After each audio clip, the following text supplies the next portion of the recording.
Good morning. आपका स्वागत है आपका अपने यूट्यूब चैनल महाराणा गुरुकुल में।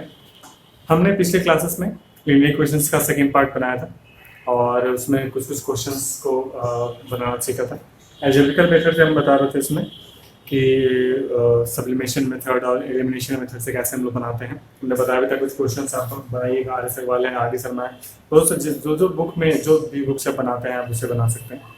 ठीक है, तो इसके बाद एक टर्म्स बताया था हमने कि क्रॉस मल्टीप्लिकेशन मेथड को कैसे हम लोग सॉल्व करेंगे, कैसे हम लोग बनाएंगे। ठीक है, तो इससे पहले आपको करना क्या होगा कि आप जो जो मैंने बताया सब्लिमेशन मेथड से या एलिमिनेशन मेथड से आप उसको पहले बनाइए, क्योंकि उसमें आपको वेराइटी टाइप क्वेश्चंस आएंगे। तो आप जब तक उसको बनाएंगे नहीं, प्रॉब्लम उसमें निकलेगा नहीं और आप पूछेंगे नहीं, तो उससे बेहतर है पहले उसको बनाइए। हम सिर्फ क्रॉस मल्टीप्लिकेशन आपको समझाते हैं कैसे उसको बनाया जाता है, प्रोसेस सब कुछ वही है। बस ये क्वेश्चंस में आपको अलग अलग टर्म्स है बताया कि आप एक ही क्वेश्चंस को अलग अलग टाइप से आपसे बना सकते हैं। दोनों मेथड हमने कल उसके बारे में सीखा। तो आज हम देखते हैं कि क्रॉस मल्टीप्लिकेशन में ऐसा क्या बेहतर है या कैसे हम उसको बनाते हैं या किस तरीके से हम लोग प्रोसेस को यूज करते हैं, वो हम लोग आज सीखेंगे। ठीक है, तो कुछ क्वेश्चंस को यहाँ बना करके समझते हैं कि कैसे हम लोग क्रॉस मल्टीप्लिकेशन में उसको यूज करेंगे। ठीक है, देखते हैं क्वेश्चन। ठीक है, यहाँ देखते हैं कुछ क्वेश्चंस बनाने से पहले हम क्या करते हैं, पहले फॉर्मेट देखते हैं किस तरह का फॉर्मेट हमारा वो लिखा होता है। हमने यहाँ पीछे स्टार्टिंग नहीं पढ़ा था कि जब हम इक्वेशंस को लिखते हैं, इक्वेशंस आपका कुछ इस तरीके से फॉर्मेट है। वन टू लिखते हैं, वो हमने बताया था, तो इसलिए क्या ताकि पता चल सके वो फर्स्ट इक्वेशन है, ये सेकंड इक्वेशन है। ठीक है, याद रखिए ये लिखा मैंने। अब फॉर्मेट कैसे लिखते हैं, अब हम मान लीजिए कि अगर हर वेरिएबल का निकाला, जैसे एक्स का लिखना होता है, तो हम जब एक्स लिखेंगे ऐसे समझ लेना है, लिखेंगे तो इसके नीचे क्या जब एक्स वाला फॉर्मेट आएगा तो एक्स वाले फॉर्मेट को क्या कर देते हैं, हम लोग क्लोज कर देते हैं। बाकी क्या बचा आपका, बी बचा और सी बचा, है ना। तो लिखते क्या है, जैसे b1 आपका यहाँ था, b2 जैसे इसे लिखा हुआ है, c1 यहाँ लिखा हुआ, c2 यहाँ लिखा है। बाकी पहले हम इसको लिख देते हैं। ठीक है, फिर बाई वाले का टर्म्स कैसे लिखते हैं, बाई वाले का सेम टर्म्स आएगा, बाई को टर्म कर देते हैं तो आपका a बचेगा और c बचेगा। सेम वैसे लिख देते हैं a1 a2 c1 c2। Same चीज अगर हम c का लेकर के आते हैं तो ये ऑब्वियसली आपका कांस्टेंट नंबर है, तो आपको हमको 1 भी लेकर के चलना होगा। ठीक है, तो यहाँ पर क्या हो जाएगा, a1 a2 b1 b2। ठीक है, ये आपका हो गया। अब हम क्या करते हैं, इसके बाद का टर्म से क्या है, जब x लिखते हैं नीचे आपका फॉर्मेट क्या था, क्रॉस मल्टीप्लिकेशन यहाँ पे होती है। क्रॉस मल्टीप्लिकेशन के साथ इसके साथ, ये इसके साथ और ये इसके साथ। ठीक है, ये इसके साथ और ये इसके साथ, हमेशा ऊपर वाले टर्म्स में चलना है। ठीक है, तो यहाँ क्या लिखेंगे, b1 c2 माइनस क्या हो जाएगा आपका b2 c1। समझ में आ रहा है, क्रॉस मल्टीप्लिकेशन करेंगे, c क्या हो जाएगा, b1 के साथ मल्टीपल हो जाएगा, b2 हो जाएगा c1 के साथ मल्टीपल।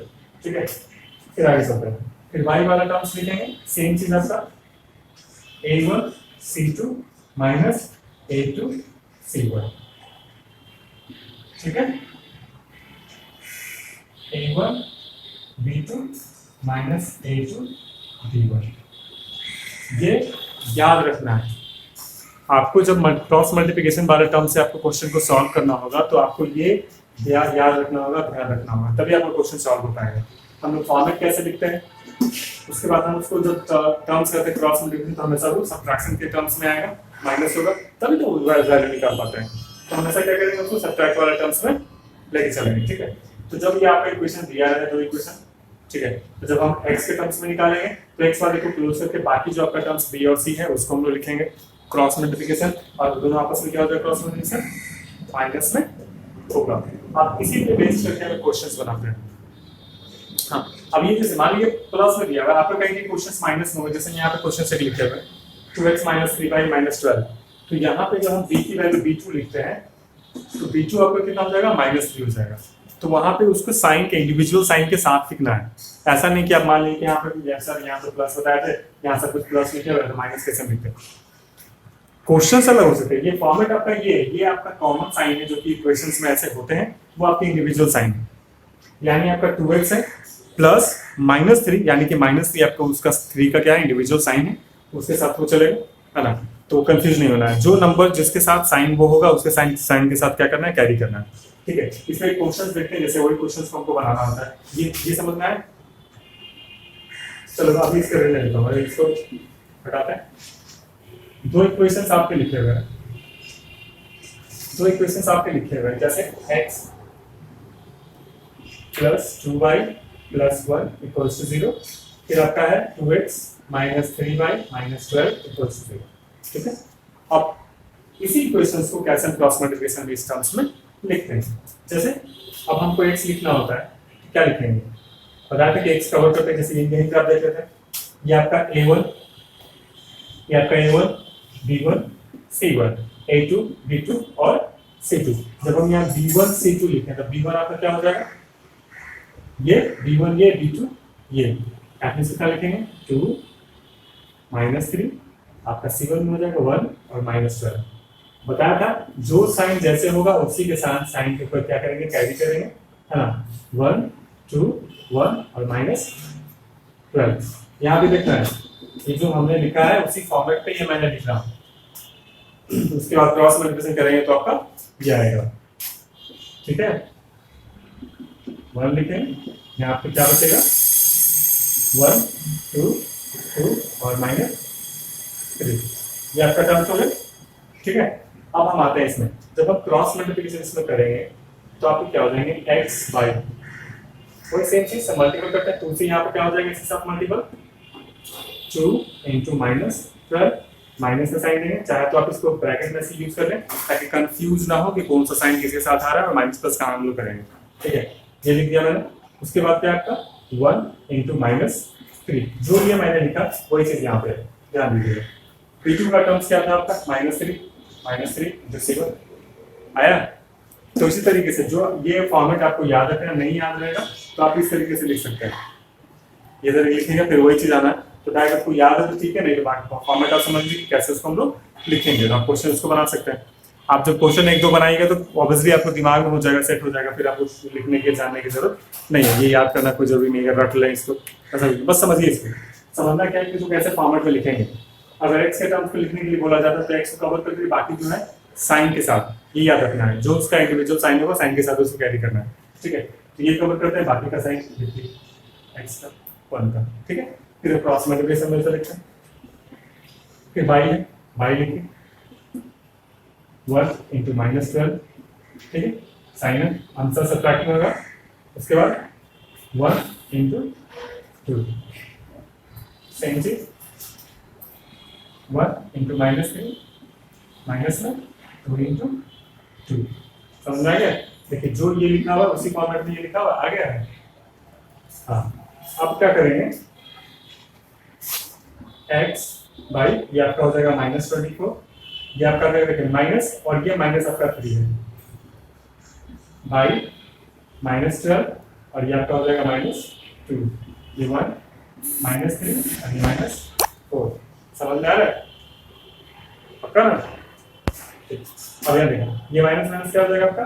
प्लस हो जाएगा, यानी माइनस 24 प्लस 3, ये आपका हो जाएगा बाई, दोनों माइनस में प्लस हो जाएगा यानी माइनस 14, और ये आपका हो जाएगा दोनों माइनस में माइनस 7। क्लियर हो गया? अब इसमें आएगा कि सर अब निकल तो गया, अब यहाँ पे तो आप सॉल्व कर दिया, अब x और y का वैल्यू कैसे निकालेंगे हम? तो एक चीज ध्यान दीजिएगा कि एक आपका कांस्टेंट टर्म्स आ रहा है, x है, y है, और एक आपका कांस्टेंट टर्म्स आ रहा है, तो दोनों बारी बारी से एक बार x वाले x वेरिएबल को हम लोग कांस्टेंट के साथ इक्वल कर देंगे, एक बार हम y वाले वेरिएबल को हम लोग कांस्टेंट के साथ इक्वल कर देंगे। जैसे अब इसमें हम क्या होता है, एक बार हम लेके चलते हैं इसके साथ, यहाँ पे कर देंगे क्या हो जाएगा? ये x by minus 21, y by minus 14 और 1 बाई माइनस 7। तो यहाँ पहले क्या करेंगे? x बाई माइनस 21 के एक बराबर हो जाएगा आपका 1 बाई 7 के, और दूसरा अगर टर्म से लेके ना तो करेंगे by minus 14 equal to 1 by minus 7, इस तरीके से। क्यों? जब यहाँ पर टर्म्स आ जाएगा तब तीनों इक्वल है आपस में, तो हम बारी बारी से नहीं कर सकते, एक बार हम इसके साथ इक्वल कर दें, एक बार हम इसके साथ इक्वल कर दें, हो जाएगा ना? वही चीज हमने किया कि एक बार हम इस दोनों को इक्वल कर देते हैं, एक बार इन दोनों को इक्वल कर देते हैं, दोनों का सॉल्यूशन करके सॉल्व कर देते हैं। अब हमको x का वैल्यू निकालना हो तो क्या हो जाएगा? माइनस 21 बाई माइनस 7 था, ये हो जाएगा आपका कितना हो गया? वैल्यू 3, और यहाँ अगर निकालेंगे y equal to minus 14 by minus 7, 2। तो x की वैल्यू हो गया 3 और y की वैल्यू हो गई 2। निकल गए। इसी तरीके से निकालना होता है। तो क्वेश्चंस को जो लिखा हुआ है उसको लिखने का तरीका कि कैसे उसको फॉर्मेट में लिखेंगे, ये मेनली ये क्रॉस मल्टीप्लिकेशन में आपका यही चीज है। आपको यहाँ पे फिर क्रॉस मल्टीप्लिकेशन करके उसकी वैल्यू को अरेंज करनी है, ठीक है। तो ये लिखने का प्रोसेस ये होना चाहिए। आप जब एक दो क्वेश्चन आप बना लेते हैं तो ऑब्वियसली आपको फिर प्रॉब्लम नहीं होगी, आसानी से बना सकते हैं। उसके बाद हम क्या करते हैं, जब मेरा तीन फॉर्मेट आ जाएगा यहाँ पे x वाले के साथ, y वाले के साथ और कांस्टेंट वाले, अब यहाँ से हम x और y का वैल्यू निकाल सकते हैं अलग अलग लेकर के। हम एक बार x वाले के साथ इक्वल कर देंगे, एक बार y वाले के साथ इक्वल कर देंगे, ठीक है। क्वेश्चन बन जाएगा इससे। हाँ, इससे बहुत सारे क्वेश्चन ऐसे होंगे जो आप आसानी से बना सकते हैं। कुछ कुछ क्वेश्चन जो आप बोलते हैं कि हाँ प्रॉब्लम आ सकती है, तो प्रॉब्लम किस चीज में, जैसे मान लीजिए कि आप क्वेश्चन देख करके यहाँ बढ़ा जाते हैं, बड़ा क्वेश्चन है, फ्रैक्शन में है, नीचे दिया हुआ है, ऐसे वाले क्वेश्चंस देख करके लोग थोड़ा सा लगता है कि नहीं कि कैसे बनेगा नहीं बनेगा, फ्रैक्शन टर्म्स में आ गया, कुछ नेगेटिव टर्म्स में आ जाएगा, कुछ की वैल्यू थोड़ा सा पटा देगी, तो उसमें कुछ नहीं करना है। जैसे एक सिंपल सा एग्जांपल देते हैं, उसमें कुछ आपको कॉमन दिख जाएगा दोनों क्वेश्चन, जैसे x + y यहाँ पे, x - y यहाँ पे, प्लस में y में यहाँ पे। तो ऐसे जब भी आता है, जैसे हम लोग पिछले क्लास में बताया भी थे कि जब इस तरह का कंडीशन आया, जब सॉल्व करने में प्रॉब्लम आए, तो डायरेक्ट हम इसको भी सॉल्व कर सकते हैं। लेकिन जब लगे कि ऐसा कॉम्प्लिकेटेड है तो आप उसको कुछ मान लीजिए।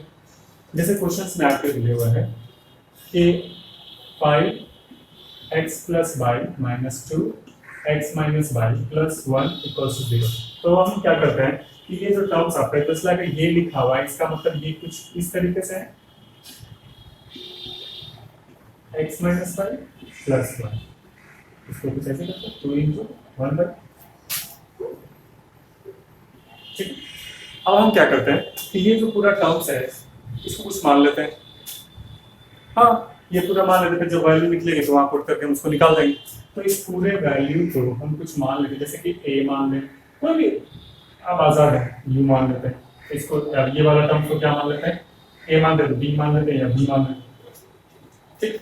तो अब जो इक्वेशन हो जाएगा आपका, क्या हो जाएगा, ये 5a - 2b + 1 = 0। इक्वेशन आपका ये हो गया।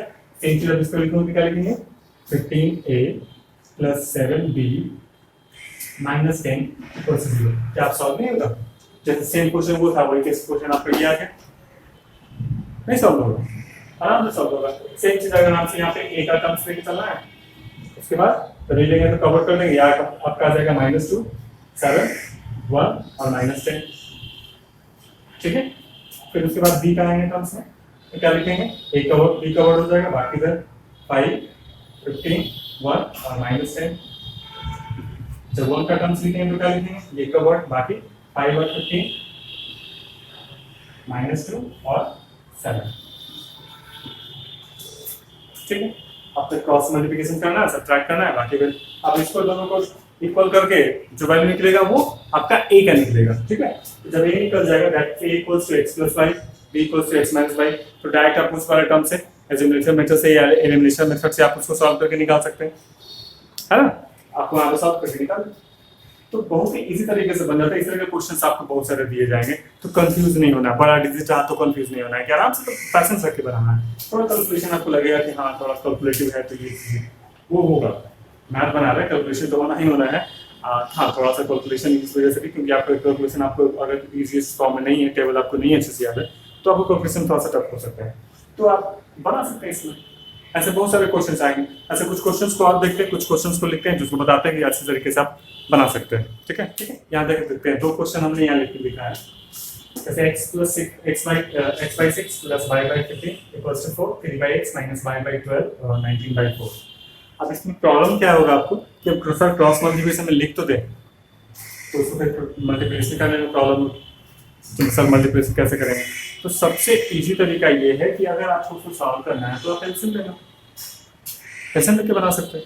और दूसरा हमेशा याद रखना है कि जो हमने क्वेश्चंस बताए हैं, यहाँ पे देखिए क्या है, ये a है, ये b है, ये c आपके इक्वल्स के दूसरे साइड में है, और हमने बताया कि जो इक्वेशन आपको लिखना है तो इक्वल्स टू 0 के टर्म्स में लिखना है, क्योंकि आपका इक्वेशन जो आप आना चाहिए वो आपके कुछ ax + by + c = 0 ये टर्म्स में आने चाहिए।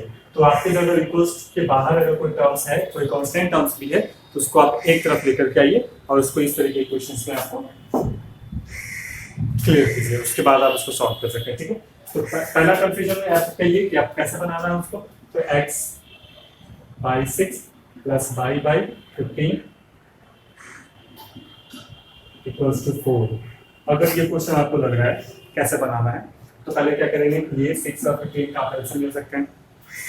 इसको सिंपल बनाने का तरीका है, मान लीजिए डेली कितना आता है आपका 30 आएगा, 6 और 15 का निकाल लीजिए। नहीं 15 और 6 का 3 से 5 2 कटेगा नहीं, 5 से 15 2 जा 30, 5 टाइम्स क्या हो जाएगा आपका, ये 5x ये 2y equals to 4। Cross multiplication क्या हो जाएगा आपका 5x प्लस 2y 120। आपके ये क्वेश्चन मिल गया।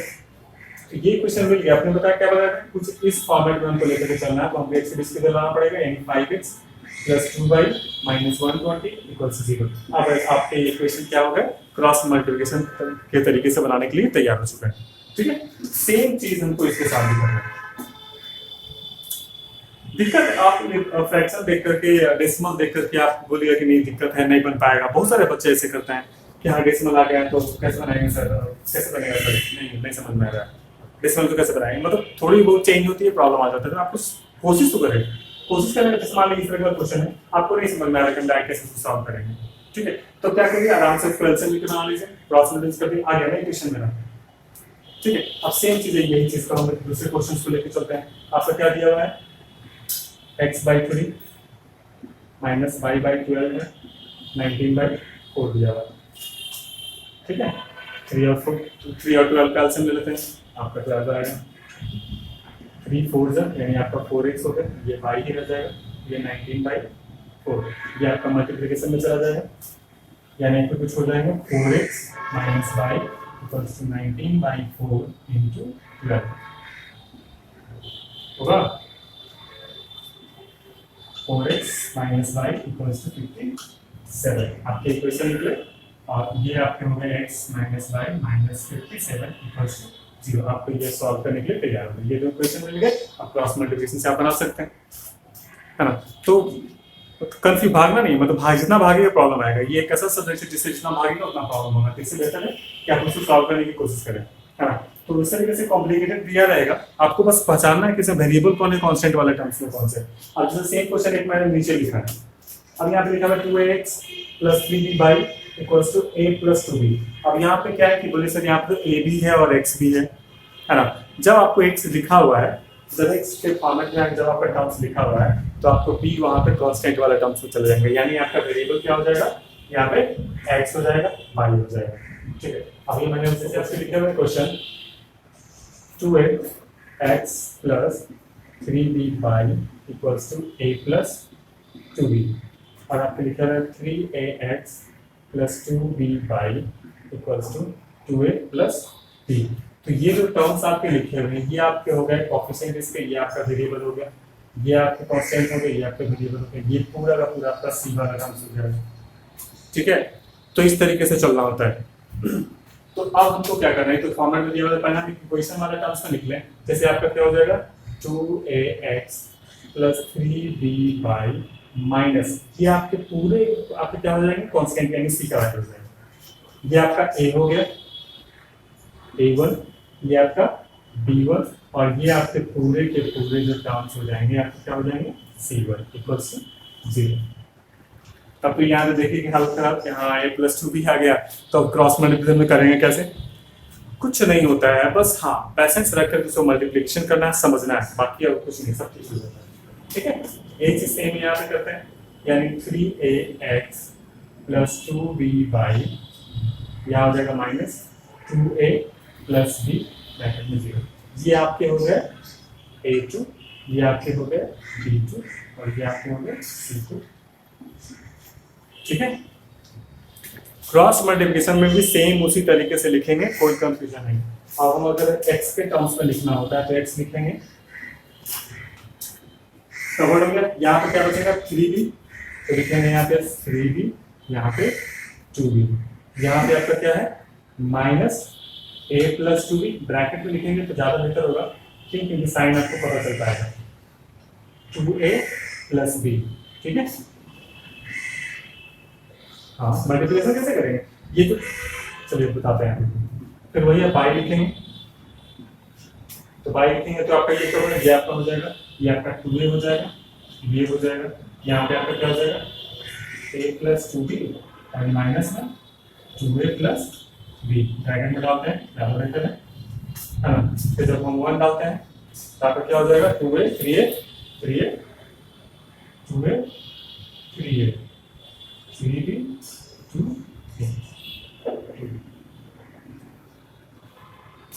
ठीक है। अब बोले सर ये चीज आ गया तो ये वाला मल्टीप्लिकेशन कैसे करेंगे, ये वाला मल्टीप्लिकेशन कैसे होगा, ठीक है। यहाँ हम लोग देखते हैं, जैसे इसी चीज को हम लोग मल्टीपल किया है, माइनस में था आपका, माइनस करके 3b कर दिए, बीच में सब्ट्रैक्ट करना बताया आपको 2b माइनस ये वाला टर्म से, ठीक है। अब हमको करना क्या है, हम लोग एक्सपोनेंट वाले टर्म से मल्टीपल करते थे वैसे ही मल्टीपल करना है बारी बारी से। ये वाला टर्म के साथ कितना हो जाएगा, माइनस के साथ है तो माइनस कितना हो जाएगा 3 गुना से ab, तो दिक्कत नहीं, माइनस है माइनस भी हो जाएगा, तो माइनस बी इंटू बी क्या हो जाएगा आपका -3b², फिर माइनस का साइन दिए। अब देखिए यहाँ भी माइनस है यहाँ भी माइनस है, तो ये दोनों माइनस हो जाएगा, ब्रैकेट अगर खोले तो ब्रैकेट अगर खोल दें इसको तो क्या हो जाएगा आपको कुछ इस तरीके से हो जाएगा, है ना। अब ये मल्टीपल करते हैं तो कितना हो जाएगा ab, दैट मींस माइनस में क्या लिखेंगे प्लस लिखेंगे 2ab, अब फिर minus minus plus 2 × 4b², clear, समझ में आया। अब देखिए यहाँ पे ये भी है यहाँ पे भी ये घटेगा, यानी क्या लिखेंगे 4ab हो जाएगा आपका, ये माइनस ये प्लस ये भी घटेगा, यानी कितना हो जाएगा प्लस b² लिख सकते हैं। ये आपका ये टर्म्स निकल गया, फिर इसको सॉल्व करेंगे, यहाँ भी सॉल्व करेंगे, ठीक है। फाइनली ये आपका बन जाएगा। तो इस तरीके से बनाना है, ज़्यादा देखना है कि वहाँ ए बी और इस तरह का टर्म्स आया तो कंफ्यूज नहीं होना है, आसानी से बनता है क्वेश्चन, ठीक है, बहुत ईजी प्रोसेस है। तो आप ये चैप्टर बना करके रखिए। इसके बाद हम क्या बताएंगे आगे वाले टर्म्स में, जो कि हम आपको बताएंगे जीरो सॉल्यूशंस में या नंबर ऑफ सॉल्यूशंस में, इनफाइनाइट नंबर ऑफ सॉल्यूशंस कब आएगा, जब इक्वेशंस किस तरीके से फॉर्मेट आएंगे ये बताएंगे। फिर वर्ड प्रॉब्लम्स इसमें आएंगे, वर्ड प्रॉब्लम्स में बहुत सारे एज बेस्ड है, डिस्टेंस टाइम डिस्टेंस करके बहुत सारे क्वेश्चन है इसमें हैं जो कि आपको कंफ्यूज करेंगे, थोड़ा बहुत प्रॉब्लम आएगी, तो उसको हम लोग बनाने की कोशिश करेंगे। इसमें जितना आप बनाएंगे उतना बेहतर है, आप बनाएं और पूछिए कि सर हमको इस तरह के क्वेश्चन हमको नहीं समझ में आ रहा है। मोस्टली हमको जो लगता है कि नहीं आप लोगों को किस तरह के क्वेश्चंस में दिक्कत आ सकते हैं, वो क्वेश्चंस को हमने यहाँ पे बताने की कोशिश की है, ठीक है। तो मिलते हैं नेक्स्ट क्लासेस में, और तब तक आप बना के रखेंगे और क्वेश्चंस को जो भी आपके डाउट्स हैं उसको आप रखें कि सर, या कमेंट कर सकते हैं कि सर हमको ये क्वेश्चन नहीं है। आप क्वेश्चन अगर टाइप नहीं कर सकते तो आप फोटो लिख करके हमको व्हाट्सएप भी कर सकते हैं, जो आपको नंबर दिया गया उससे व्हाट्सएप कर दीजिए कि सर ये क्वेश्चन हमसे नहीं बना है, हम आपको नेक्स्ट क्लासेस में उस क्वेश्चन को सॉल्व करके बताएंगे, ठीक है। मिलते हैं नेक्स्ट क्लासेस में, बाय बाय।